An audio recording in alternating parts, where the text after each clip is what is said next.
ఈ సినిమా ఈ టైటిల్ వినగానే రాజుగారి అమ్మాయి నాయుడు గారి అబ్బాయి అనగానే కులాల నేపథ్యంలో తీసిన సినిమాగా ప్రతి ఒక్కరు ఫస్ట్ ఆ టైటిల్ చూడగానే ఓ ఇది కులాల మీద తీసిన సినిమారా అని అనిపిస్తుంది. అవునండి. ఎందుకు ఈ సినిమా ఈ టైటిల్ పెట్టడం జరిగింది అంటే? ఎందుకంటే మేమైతే క్యాస్ట్‌ని టార్గెట్ చేయలేదండి. కథని బేస్ చేసుకునే చేసాం. కథని బేస్ చేసుకొని కథలో 2 క్యారెక్టర్లు ఉంటాయి. రాజు గారు, నాయుడు గారు, నాగినేడు గారు కాంబినేషన్ అనమాట అది. సో, ఆ పెద్ద క్యారెక్టర్స్ నేమ్స్‌నే టైటిల్‌గా తీసుకున్నాం మేము. సో, అట్లా ఈ కథకి రాజుగారి అమ్మాయి, నాయుడు గారి అబ్బాయి అనేది యాప్ట్ టైటిల్ అండి. అందుకని అది తీసుకోవడం జరిగింది. అంటే ఇప్పుడు యాక్చువల్గా ఒక రాజకీయాల్లోనే ఇంకా కొంచెం కులాల డివిడెండ్ అనేది ముందు తెలుస్తుంది మనకి. అంతే కులాల గురించి మాట్లాడుకుంటున్నాం. ఈ నియోజకవర్గంలో ఈ కులాల్లో ఎక్కువ ఓట్లు ఉన్నాయి, ఇట్లా ఉంటాయి కులాలు రాజకీయాలు తప్పితే బయట అసలు ఇప్పుడు పూర్తిగా ఎవరెవరినైనా పెళ్లి చేసుకోవచ్చు అంటే కులాలు అడ్డు రావని చెప్పి చాలా మంది ప్రూవ్ చేసి చాలా మంది పెళ్లి కూడా జరుగుతాయి. అవునండి. సో ఇప్పుడు ఎలక్షన్స్ కూడా రాబోతున్నాయి. అవునండి. అలా పాలిటిక్స్ సంబంధించి కూడా ఈ సినిమాలో ఏమైనా ఉంటుందా? అసలు పాలిటిక్స్ అయితే మేము అసలు టచ్ చేయలేదండి.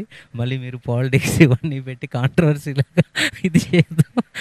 పాలిటిక్స్ లేదండి. Total village nativity, love story and love and crime అండి. మిక్స్ అయి ఉంటుంది ఈ కథలో.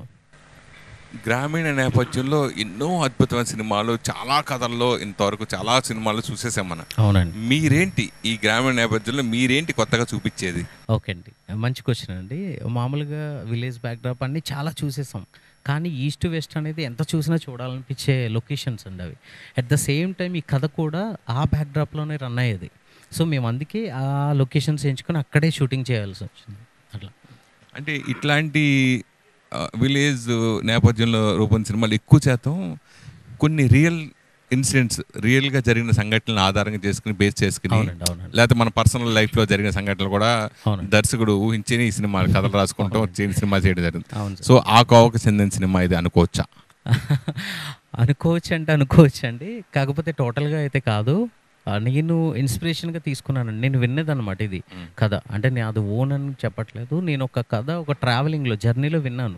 కొంతమంది పీపుల్ మాట్లాడుకుంటుంటే. సో, అది విన్న తర్వాత ఈ పాయింట్ బావుంది కదా అని చెప్పి దాన్ని నేను కథగా మలుచుకున్నాననమాట. ఆ జర్నీ ఎక్స్‌పీరియన్స్‌ని నేను ఒక కథగా మలుచుకొని ఈ సినిమాని తెరకెక్కించామండి.